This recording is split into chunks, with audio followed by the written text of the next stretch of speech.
ان اللہ یأمر بالعدل والاحسان وایتاء ذی القربى وینہی عن الفحشاء والمنکر والبغی یعظکم لعلکم تذکرون۔ بڑی خوبصورت آیت ہے۔ اللہ تعالیٰ نے ایسا کمال توازن پیدا کیا ہے، حکم بھی دیا تین باتوں کا، روکا بھی تین باتوں کا۔ عجیب حسن ہے، ذرا غور کیجئے اس کے حسن توازن ہی میں سارا حسن ہوتا ہے۔ دو چیزیں ہیں، اگر آپ نے توازن ڈسٹرب کر دیا اس میں حسن باقی نہیں رہے گا۔ ان اللہ یامر بالعدل والاحسان وایتاء ذی القربى، اللہ حکم دیتا ہے عدل کا، احسان کا اور قرابت داروں کا حق ادا کرنا۔ میں چونکہ اس وقت درس نہیں دے رہا ہوں ان آیات کا، مقصود صرف یہ ہے کہ آپ کے پیش نظر رہے کہ امر اور نہی یہ دونوں ساتھ ساتھ، اور اس میں یہاں توازن اللہ نے اس درجے کیا ہے کہ تین ہی چیزیں مقابل میں لایا۔ وَيَنْهَى عَنِ الْفَحْشَاءِ وَالْمُنْكَرِ وَالْبَغْيِ يَعِظُكُمْ لَعَلَّكُمْ تَذَكَّرُونَ۔ اللہ بھی نیکیوں کا حکم دیتا ہے تو بدیوں سے روکتا بھی، ورنہ اگر وہ فلسفہ درست ہوتا کہ محض نیکی کی تلقین سے بدی خود و خود کافور ہو جائے گی تو بدی کی نشاندہی کر کے اس سے روکنے کی اضافی طور پر ضرورت نہیں۔ آگے چلیے، نمبر 2، تقاضائے فطرت و حکمت۔ یہاں میں نے سورہ لقمان کی آیت لی ہے۔ حضرت لقمان کے بارے میں آپ حضرات کے علم میں ہوگا، نہ وہ نبی تھے نہ کسی نبی کے امتی تھے، سلیم العقل سلیم الفطرت انسان، حکیم اور دانا انسان۔ انہوں نے اپنے غور و فکر سے جو نتائج اخذ کیے ہیں وہ ہیں جو قرآن مجید نے سورہ لقمان کے دوسرے رکوع میں جو وصیتیں انہوں نے اپنے بیٹے کو کی تھی، وَإِذْ قَالَ لُقْمَانُ لِابْنِهِ وَهُوَ يَعِظُهُ يَا بُنَيَّ لَا تُشْرِكْ بِاللَّهِ۔ یہاں سے قرآن مجید نے حضرت لقمان کو امر بنا دیا، اس لیے کہ ان کا ذکر جب تک قرآن ہے ان کا ذکر موجود ہے، اور ہمیشہ قرآن رہے گا ان کا ذکر موجود رہے گا۔ یہ شان ہے اللہ نے اپنے اس بندے کی جو بڑھائی ہے کہ قرآن مجید میں اس طریقے سے تعین کے ساتھ یا تو رسولوں کا نام آتا ہے، یا یہ کہ صحابہ میں سے حضرت زید کا ذکر خاص طور پر، صحابہ جو ہے اس اعتبار سے کیا کرتے تھے کس قدر خوش قسمت ہے اس کا نام قرآن میں آیا۔ فلما قضى زید وطرہا، تو یہ وطرہ منہا زید وطرہ یہ سورہ احزاب میں آیا تو لوگ نش کرتے تھے، زید تمہارا نام قرآن میں آیا۔ ایسے ہی یہ ایک حکیم اور دانا انسان۔ اب ان کی اسی لیے میں نے عنوان قائم کیا تقاضائے فطرت و حکمت۔ فطرت اور حکمت کا تقاضا یہ ہے، اب ان کی یہ آیت نوٹ کیجئے جو قرآن مجید میں ان کی بات نقل فرمائی گئی، یا بنی اقم الصلاۃ وامر بالمعروف وانہ عن المنکر واصبر علی ما اصابک ان ذلک من عزم الامور۔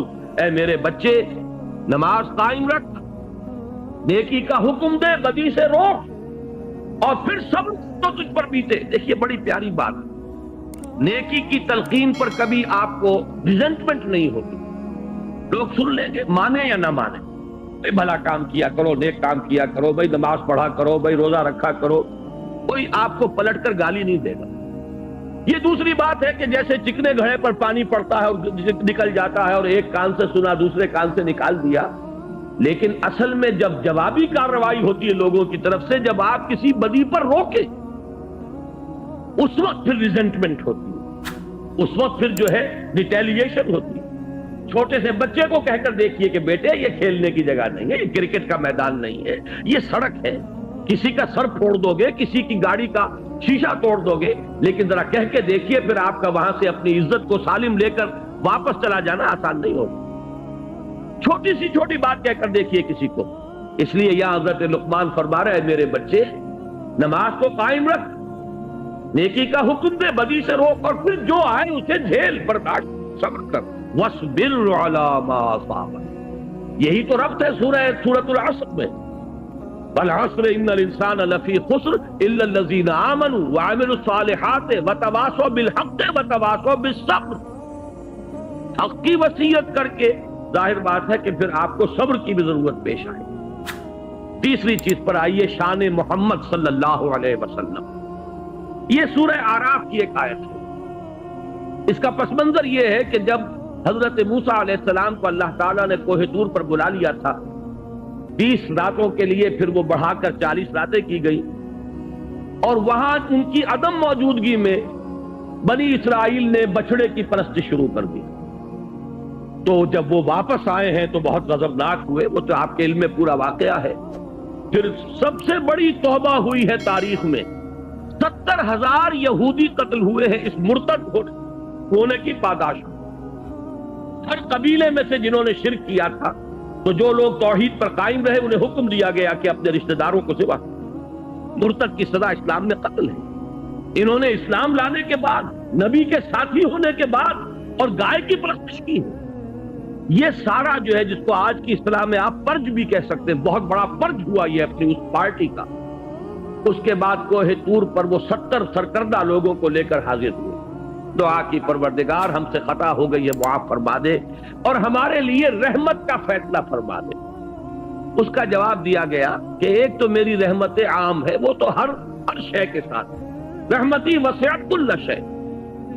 ایک میری خاص رحمت ہے جو میں نے لکھ دی ہے اپنے ان بندوں کے لیے جو میرے رسول نبی امی پر ایمان لائیں گے صلی اللہ علیہ وسلم. یہ سورہ اعراف کی آیت نمبر 157 ہے. اس نبی امی کی جو شان بیان ہوئی ہے صلی اللہ علیہ وسلم، وہ آیت ہے یہ: الذین یتبعون الرسول النبی الامی الذی یجدونہ مکتوبا عندہم فی التوراۃ والانجیل. وہ لوگ کہ جو پیروی کریں گے میرے رسول نبی امی کی، جس کو وہ دیکھیں گے، موجود پائیں گے لکھا ہوا اپنے پاس تورات اور انجیل میں، یعنی جن کی پیشین گوئیاں درج ہوں گی. اب وہ نبی جب آئیں گے کیا کریں گے؟ دیکھیے پہلا کام کیا ہے: یامرہم بالمعروف وینہاہم عن المنکر ویحل لہم الطیبات ویحرم لہم الخبائث. نبی جب آئیں گے میرے نبی امی، میرے رسول نبی امی صلی اللہ علیہ وسلم، کیا کریں گے؟ انہیں نیکیوں کا حکم دیں گے، بدی سے روکیں گے، ان کے لیے طیب چیزوں کو حلال ٹھہرائیں گے اور ناپاک اور گندی اور خبیث چیزوں کو حرام ٹھہرائیں گے. لیکن اس میں پہلی شے جو آ رہی ہے وہ کیا ہے؟ وہی گاڑی کے دونوں پہیے لازم و ملزوم، یامرہم بالمعروف وینہاہم عن المنکر.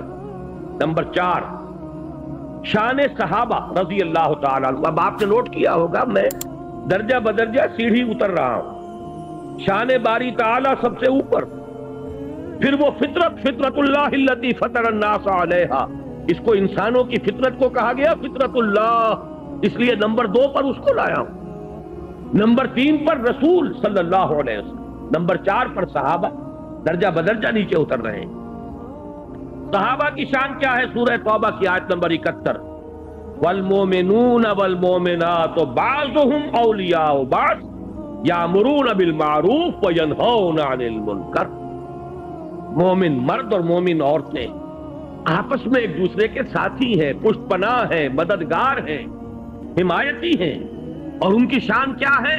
یامرون بالمعروف وینہون عن المنکر. نیکی کا حکم دیتے ہیں، بدی سے روکتے ہیں. اس کا ذرا کانورس بھی دیکھ لیجئے. یہ کانورس کا لفظ شاید میری عمر کے لوگوں کو یاد آیا ہو جنہوں نے انگریزی میں میٹرک میں جیومیٹری پڑھی تھی. ہر تھیورم کا ایک کانورس ہوتا تھا، ایک نظریہ ہے، ایک اس کا عکس ہے. تو اس کا بھی ایک عکس ہے. منافقین کی شان بیان ہوئی ہے، کیفیت منافقین، اسی سورہ توبہ کی آیت نمبر 67 میں: المنافقون والمنافقات بعضهم من بعض یامرون بالمنکر وینہون عن المعروف. لفظ دونوں یہاں بھی آ گئے. یہ منافق مرد اور منافق عورتیں یہ ایک دوسرے میں سے ہیں، یہ ایک دوسرے کے ساتھی ہیں، پشت پناہ ہیں، مددگار ہیں. وہ کیا کرتے ہیں؟ وہ نیکی سے روکتے ہیں اور بدی کا حکم دیتے ہیں. یہاں میں ذرا ایک حدیث بھی آپ کو سنا دوں.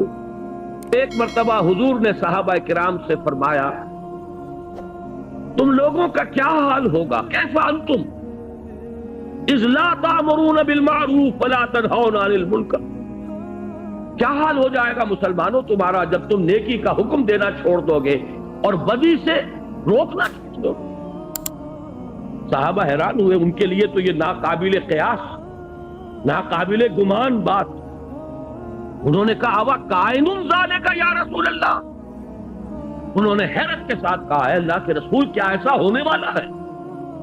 آپ نے فرمایا بل اشد من ذالک سیکون، تم اسی پر حیران ہو رہے ہو اے میرے صحابہ، اس سے بھی زیادہ شدید کیفیت پیدا ہو جائے۔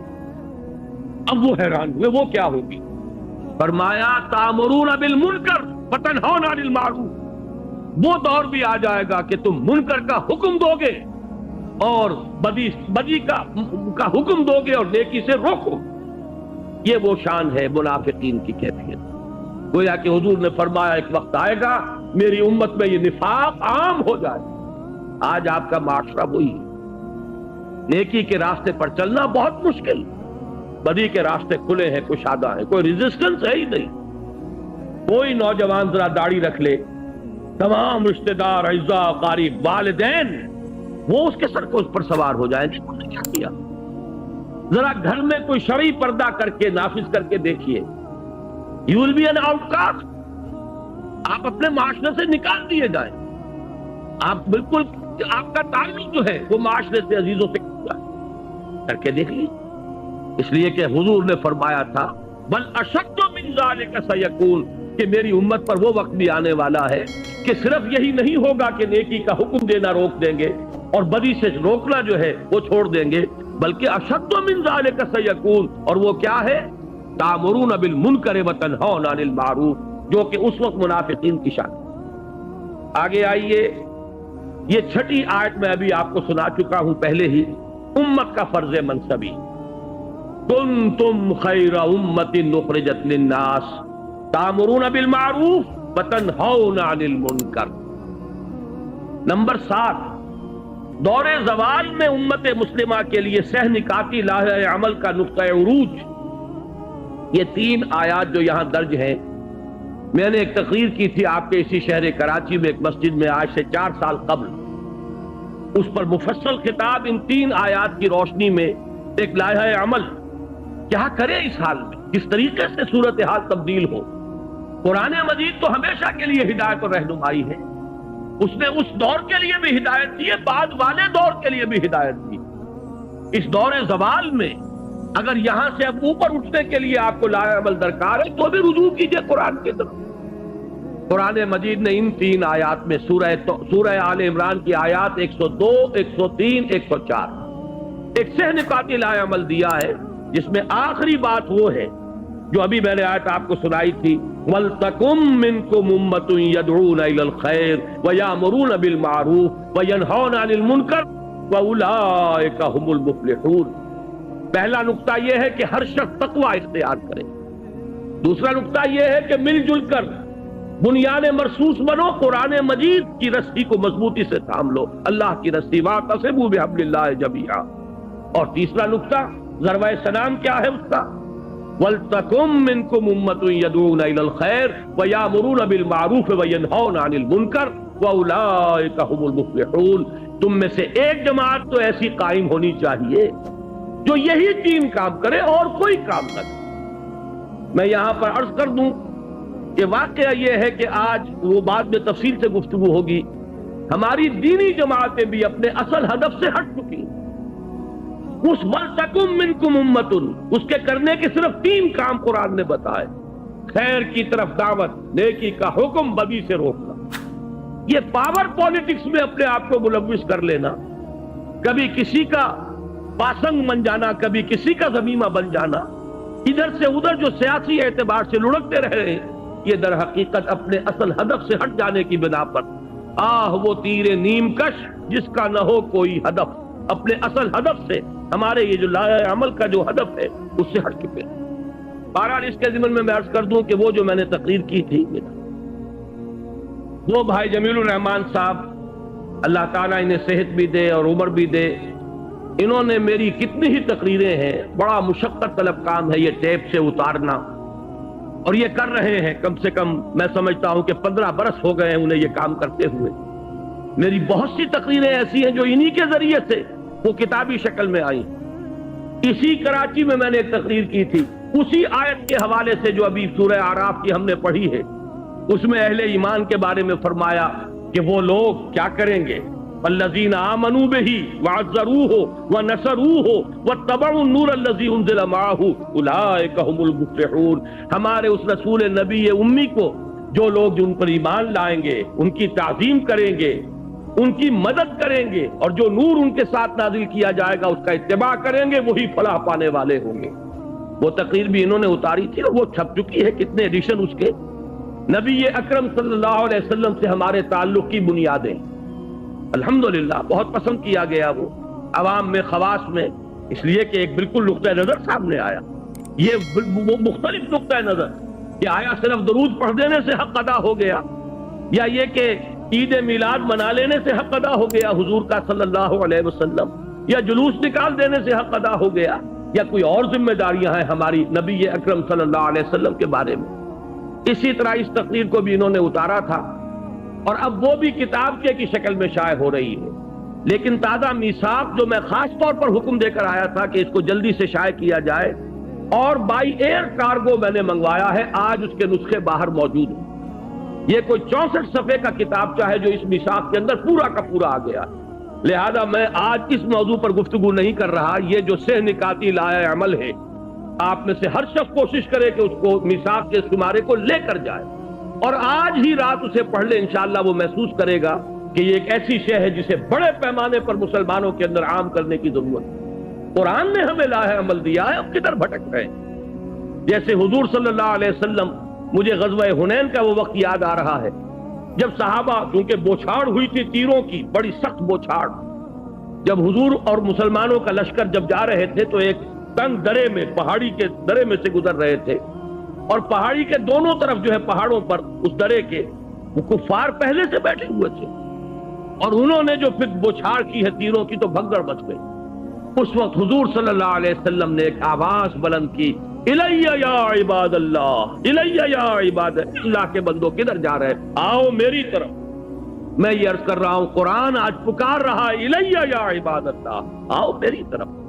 میرے پاس پروگرام ہے، میرے پاس لائحہ عمل ہے، میرے پاس ہدایت ہے، لیکن تم نے مجھے اپنا امام بنایا ہی نہیں۔ یہی وجہ ہے کہ میں نے اس کتابچے کا انتصاب لکھا ہے، یہ جو شروع میں ہوتا ہے، ان باہمت لوگوں کے نام جو قرآن حکیم کو واقعتاً اپنا امام بنانے کا عزم کر لیں۔ یہ کتابچہ ان کی خدمت میں پیش ہے کہ اگر وہ چاہتے ہیں کہ قرآن کو امام بنائیں تو قرآن یہ راستہ سے نکاتی راستہ ہے جو دکھا رہا ہے۔ وہ اس میثاق کے شمارے میں اور مضامین نہیں ہے، اس میں صرف ایک چھوٹا سا مضمون اور ہے، پورا کتاب اسی کتابچے پر یہ میثاق کا شمارہ جو ہے وہ مشتمل ہے۔ وہ میں پھر عرض کر رہا ہوں کہ لے کر جائیے، یوں سمجھیے کہ میرے آج کے درس کا یہ تتمہ ہے، تکملہ ہے۔ اب آ جائیے اس موضوع کی طرف۔ ہم نے 7 مقامات دیکھ لیے کہ جہاں امر بالمعروف اور نہی عن المنکر لازم و ملزوم ہے۔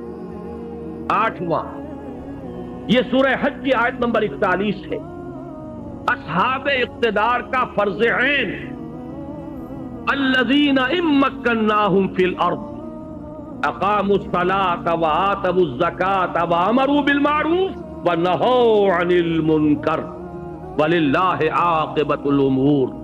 وہ لوگ کہ جنہیں اگر ہم اختیار اور اقتدار اور تمکن فی الارض، حکومت عطا فرما دیں تو وہ کیا کریں گے؟ نماز قائم کریں گے، زکوٰۃ کا نظام قائم کریں گے، نیکیوں کا حکم دیں گے، بدی سے روکیں گے۔ وہی امر بالمعروف اور نہی عن المنکر، گاڑی کے دونوں پہیے۔ آخری مقام وہ ہے جو آج آپ نے آیات ابھی سنی عزیز اسد الرحمان صاحب سے، یہ ہے سرفروش اور جانباز اہل ایمان کے اوصاف کا ذروہ سنام۔ یہ آیات کاش کے پورا کا پورا درس ان 2 آیتوں پر ہوتا۔ اس کا آغاز ہوا ان اللہ اشتری من المؤمنین انفسهم واموالهم بان لهم الجنہ۔ اللہ نے تو اہل ایمان سے ان کی جانیں اور مال خرید لیے ہیں جنت کے عوض۔ جنت چاہیے تو جان اور مال میرے حوالے کر دو۔ جو بھی باشعور صاحب ایمان ہے وہ گویا کہ اللہ کے ساتھ ایک بیع و شراء کر چکا، اپنی جان اور مال اللہ کے ہاتھ فروخت کر چکا۔ لہذا اسی کا مظہر یہ تھا کہ وہ لوگ سرفروشی اور جاں فشانی جب پکارا گیا میدان میں آ گئے، جان ہتھیلی پر رکھ کر۔ اب یہ جو لوگ ہیں ان کے کچھ اوصاف ہیں جو اگلی آیت میں بیان ہوئے۔ میں پورا آیت کا اس کو ترجمہ نہیں کر رہا، اتنا وقت نہیں ہے، لیکن ذرا نوٹ کیجئے، یہ سرفروش لوگ، فدائین لوگ، اللہ تعالیٰ مجھے اور آپ کو توفیق دے کہ ہم بھی یہ تمنا یہ رکھیں جیسے حضور نے فرمایا صلی اللہ علیہ وسلم لَوَدِدْتُ أَنْ أُقْتَلَ فِي سَبِيلِ اللَّهِ ثُمَّ أُحْيَا ثُمَّ أُقْتَلَ، میری بڑی خواہش اور آرزو ہے کہ میں اللہ کی راہ میں قتل ہو جاؤں، پھر مجھے زندہ کیا جائے، پھر ایک مرتبہ اللہ کی راہ میں قتل ہو جاؤں۔ تو یہ خواہش ہمارے دلوں میں بھی آ جائے، لیکن اس خواہش کے ساتھ ساتھ کچھ اوصاف اپنے اندر پیدا کرنے ہوں گے۔ وہ اوصاف کیا ہے؟ التائبون، العابدون، الحامدون، السائحون، الراکعون، الساجدون، الآمرون بالمعروف والناہون عن المنکر والحافظون لحدود اللہ وبشر المؤمنین۔ پہلا وصف توبہ کرنے والے، رجوع کرنے والے، خطا ہو گئی، غلطی ہو گئی، فوراً توبہ کرے، رجوع کرے۔ عابدون، اللہ کے عبادت گزار، اس کے اطاعت شعار، اس کی بندگی کو اپنی زندگی کا اصول بنا لینے والے۔ الحامدون، اللہ کی حمد و ثنا میں مصروف رہنے والے۔ السائحون، لذات دنیاوی سے کنارہ کشی کر لینے والے۔ الراکعون، رکوع کرنے والے اللہ کی جناب میں۔ الساجدون، سجدے کرنے والے اللہ کی بارگاہ میں۔ الآمرون بالمعروف، نیکی کا حکم دینے والے۔ والناہون عن المنکر، اور بدی سے روکنے والے۔ والحافظون لحدود اللہ، اور اللہ کی حدود کی حفاظت کرنے والے۔ وبشر المؤمنین، اے نبی ایسے اہل ایمان کو بشارت دے دی، ان کی کامیابی جو ہے اس کی خوشخبری انہیں سنا دی۔ یہ ضربہ سلام ہے، اس لیے کہ یہاں پر امر بالمعروف اور نہی عن المنکر سے بھی اگلا قدم بیان کر دیا گیا۔ وہ کیا ہے؟ الحافظون لحدود اللہ۔ آپ کے ذہن میں ہوگا کہ میں انقلاب اسلامی کے مراحل کئی مرتبہ بیان ہو چکے ہیں، کتابی شکل میں بھی موجود ہے۔ آخری مرحلہ کیا ہے؟ میں نے عرض کیا ہے ڈیمونسٹریشن، میدان میں آ جانا۔ اب یہ غلط کام ہم نہیں ہونے دیں گے، نہی عن المنکر بالیق، طاقت کے ساتھ چیلنج کر دینا کہ یہ کام، اب تک تو ہم خوشامد کر رہے تھے، اب تک ہم کہہ رہے تھے کہ خدا کے لیے باز آ جاؤ، اب نہیں ہونے دیں گے، ہماری لاٹھوں پر ہو، جیتے جی نہیں ہونے دیں گے۔ یہ ہے حفاظت اللہ کے حدود کی۔ آپ کو معلوم ہے کہ آپ کی فوج، اس کا مقصد کیا ہے؟ یہ جو ارب روپیہ خرچ ہوتا ہے فوج پر، آپ کے بجٹ کا بہت بڑا حصہ صرف ہوتا ہے فوج پر، کیا مقصد ہے اس کا؟ آپ کی زمین کے ایک ایک چپے کے محافظ بن کر کھڑے ہو جائیں، سرحدوں کے محافظ بن کر کھڑے ہو جائیں، جان دے دیں، لیکن یہ کہ ایک چپا زمین کا، ایک انچ جو ہے اس ملک کی، وہ دشمن کے حوالے کرنے کے لیے تیار نہ ہو۔ ابھی 16 کروڑ نہیں، تقریباً 20 کروڑ روپیہ جو ہے ایکسرسائز پر خرچ ہو گیا۔ یہ ایکسرسائز کاہے کے لیے؟ تاکہ ہماری افواج چاق و چوبند رہے، تیار رہے، کوئی بھی صورتحال پیدا ہو جائے سست پڑے ہوئے نہ ہو، زنگ نہ لگا ہوا ہو کہیں۔ یہ سب کچھ کس لیے؟ حفاظت، حدود اللہ، حدود ارضی کی حفاظت، زمین کے وطن کی حدود کی حفاظت۔ اسی طرح اللہ کی بھی حدود ہے۔ تلک حدود اللہ فلا تقربوها، دیکھو یہ اللہ کی حدود ہے، اس کے قریب نہ پھٹکو۔ کہیں آتا ہے فلا تعتدوها، یہ اللہ کی حدود ہے، انہیں پامال نہ کرو، ان سے تجاوز نہ کرو۔ یہ حدود اللہ۔ اب اللہ کا ایک بندہ وہ سرفروش، ان اللہ اشتری من المؤمنین انفسهم واموالهم بان لهم الجنہ، جو جان اور مال بیچ چکے اللہ کے ہاتھ، وہ در حقیقت اس کی چوٹی کیا ہے؟ وہ اللہ کے حدود کا محافظ بن کر کھڑا ہوتا ہے۔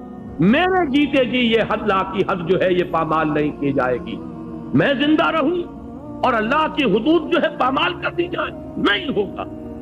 جب یہ الفاظ میں کہہ رہا ہوں، مجھے حضرت ابوبکر صدیق یاد آ گئے رضی اللہ تعالی عنہ۔ انہوں نے یہی فرمایا تھا، ایبدل الدین وانا حی، کیا دین کے اندر تغیر کر دیا جائے گا جبکہ میں ابھی زندہ ہوں؟ میری زندگی میں نہیں ہو سکتا۔ جبکہ کچھ لوگوں نے زکوٰۃ دینے سے انکار کیا تھا، اور کچھ حضرات نے مشورہ دیا تھا، آپ یہ اتنے سارے محاذ ایک دم نہ کھول لیجئے۔ ایک طرف تو مدعیان نبوت ہے، کھلم کھلا مرتد، ٹھیک ہے ان کے خلاف تو اقدام کیجئے، لیکن انہوں نے کسی نبی کو تو نہیں مانا ہے، کسی چیز کا انکار نہیں کیا ہے، کلمہ پڑھ رہے ہیں، آپ ان کے خلاف جو ہے محاذ نہ کھولیے، اس لیے کہ اس وقت بڑے حالات مخدوش ہیں۔ تو الفاظ کیا تھے ابوبکر صدیق کے؟ کیوں بن گئے وہ افضل البشر بعد الانبیاء بالتحقیق؟ یہ مقام جو حاصل ہوا ہے، ایبدل الدین، کیا دین کے اندر تبدیلی کر دی جائے گی؟ وانا حی، اس حال میں کہ میں زندہ ہوں، نہیں ہو سکتا۔ فرمایا تھا انہوں نے جب حضرت عمر نے یہ کہا تھا، مشورہ دیا تھا کہ اس وقت حالات ٹھیک نہیں ہیں، آپ ایک طرف جو جیش اسامہ ہے اس کو بھی نہیں روک رہے، روم کے ساتھ ٹکراؤ جو ہے اسے بھی جاری رکھ رہے ہیں، اس دلیل پر کہ حضور نے جو جھنڈا باندھ دیا تھا میں اسے کیسے کھول دوں؟ حضور نے لشکر تیار کر دیا تھا، نہیں جائے گا، تو کیا کریں گے؟ یہاں پہ کون محافظ ہوں گے؟ انہوں نے فرمایا تھا کہ اگر کوئی محافظ نہ ہو، اگر درندے آ کر ابو بکر کو نوچے تب بھی یہ کام ہو کر رہے گا، اس لیے کہ نبی صلی اللہ، میں اللہ کے رسول کا خلیفہ ہوں، ان کے جو کام ہے، ان کے مشن کی تکمیل میرا مقصد زندگی، یہ ہے حفاظت حدود اللہ۔ تو یہ جو یہاں 9 اوصاف بیان ہوئے ہیں، اللہ تعالی ہمیں ان میں سے ایک ایک وصف اپنے اندر جذب کرنے کی توفیق عطا فرمائے۔ التائبون العابدون الحامدون السائحون الراکعون الساجدون الآمرون بالمعروف والناہون عن المنکر والحافظون لحدود اللہ۔ پھر کوالیفائی کرتا ہے آدمی، یہاں پہنچتا ہے، اب کوالیفائی کرتا ہے اس بشارت کے لیے، وَبَشِّرِ الْمُؤْمِنِينَ، اے نبی ایسے اہل ایمان کو بشارت دیتی جنہوں نے اپنی جانیں اور مال اللہ کے ہاتھ فروخت کر دیے، اور اس فروخت کرنے کے بعد ان کی زندگی کا، ان کے کردار کا، ان کے شب و روز کا نقشہ یہ ہے۔ بہرحال اگرچہ اس میں کئی دوسرے مضامین بھی ضمنی طور پر آ گئے، لیکن میرے اس بیان کا مقصد کیا تھا؟ اس حقیقت کو واضح کرنا کہ امر بالمعروف اور نہی عن المنکر انسیپریبل ہے، ان کو ایک دوسرے سے جدا نہیں کیا جا سکتا، یہ ایک ہی حقیقت کے اجزاء لا ينفک ہیں، لا ينفک غیر منفک، جس کو علیحدہ نہیں کیا جا سکتا۔ یہ غلط فہمی رفع ہو جانی چاہیے۔ یہ مغالطہ جنہیں بھی ہیں انہیں اللہ تعالیٰ ان کو اپنے اس مغالطے پر متنبہ اور مطلع ہونے کی توفیق عطا فرمائے۔ ہمارا کام یہی ہے کہ جو بات کتاب و سنت سے سمجھ میں آتی ہے اسی کو ہم لوگوں کے سامنے بیان کریں اور عام کریں۔ باقی یہ ہے کہ لوگوں کے دل میں اور ان کے ذہن کے اندر ان باتوں کو ڈالنا یہ اللہ کے ہاتھ میں، یہ کسی انسان کے بس میں نہیں۔ میں پہلے ہی عرض کر چکا ہوں، نیکی بھی ہے، تقویٰ بھی ہے، جد و جہد بھی ہے، حرکت بھی ہے، محنت بھی ہے، لیکن ایک بہت بڑا مغالطہ کہ صرف بھلائی کی تلقین، صرف نیکی کی تلقین، صرف فضائل کی تلقین کے ذریعے سے سارے معاملات دور صحیح ہو جائیں گے، ساری گندگیاں دھل جائیں گی، یہ ممکن نہیں ہے۔ قرآن مجید 9 مقامات پر اگر امر بالمعروف اور نہی عن المنکر کو متوازن طریقے سے بالکل بیلنس اجزاء لا ينفک کی حیثیت سے بیان کر رہا ہے، تو ہم میں سے کسی کو یہ حق نہیں پہنچتا کہ اس میں سے کسی ایک کو غیر ضروری یا اضافی قرار دے دے، معاذ اللہ ثم معاذ اللہ۔ اب پلٹ لیجئے، اب تیسری بات جو ہے، میں آج ذرا کچھ مختلف انداز میں درس دے رہا ہوں، اب تک میں نے 2 باتیں عرض کی ہیں۔ ایک یہ کہ امت مسلمہ کی غرض تاسیس کے لیے قرآن کی اصطلاحات 2 ہیں، شہادت علی الناس اور امر بالمعروف نہی عن المنکر۔ نمبر 2 یہ کہ امر بالمعروف نہی عن المنکر یہ ایک ہی حقیقت کے 2 پہلو ہیں، یہ لازم و ملزوم ہے، یہ ایک ہی گاڑی کے 2 پہیے ہیں۔ اب تیسری بات یہ ہے کہ ان میں اہم تر نہی عن المنکر ہے۔ اگر علیحدہ غور کرنا ہے، اور خاص طور پر علماء اور صوفیاء اور احبار اور رہبان ان کے کرنے کا اصل کام یہی، یہ میں چاہتا ہوں کہ اچھی طریقے سے آپ سمجھ لیں، اس لیے کہ عنوان میں نے نوٹ کرایا تھا، علماء و صلحاء کے کرنے کا اصل کام اور عذاب الہی سے نجات کی واحد راہ۔ اس کے ضمن میں یہ چند آیات کا ترجمہ سن لیجئے، اور پھر یہ 3 احادیث ہیں جو ہمیں پڑھنی ہے۔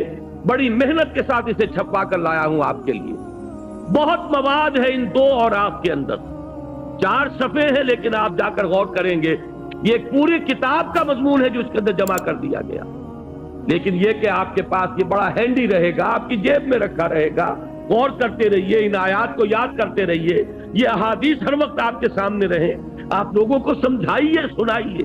اور یہ احادیث کا عکس میں نے لیا ہے اور اس کو شائع کیا ہے مکمل حوالوں اور متن کے ساتھ۔ اگر ویسے ہی تقریر کے اندر صرف حدیث کا مفہوم آ جائے تو یاد نہیں رہتا، آگے آپ بات کر نہیں سکتے۔ دیکھیے سورہ مائدہ میں بنی اسرائیل پر تنقید ہوئی ہے. بنی اسرائیل کے بارے میں جو بھی میری تقاریر میں شریک ہوتے رہے ہیں بارہا وہ حدیث سامنے آئی، اور آج وہ میثاق کے اندر بھی آپ کو وہ حدیث مل جائے گی کہ حضور نے خبر دی تھی کہ میری امت میں بھی وہ ساری خرابیاں پیدا ہوں گی جو بنی اسرائیل میں پیدا ہوئی. یہاں تک کہ اگر وہ گوہ کے بل میں گھسے تھے تو میری امت بھی گھسے گی، اور اگر ان میں کوئی بدبخت ایسا اٹھا تھا جس نے اپنی ماں سے زنا کیا ہو تو میری امت میں بھی کوئی نہ کوئی ایسا پیدا ہوگا جو یہ حرکت شنی کرے گا. اسی کے حوالے سے ذرا بنی اسرائیل پر جو تنقید قرآن نے کی ہے سورہ مائدہ میں اس کو پڑھیے. فرمایا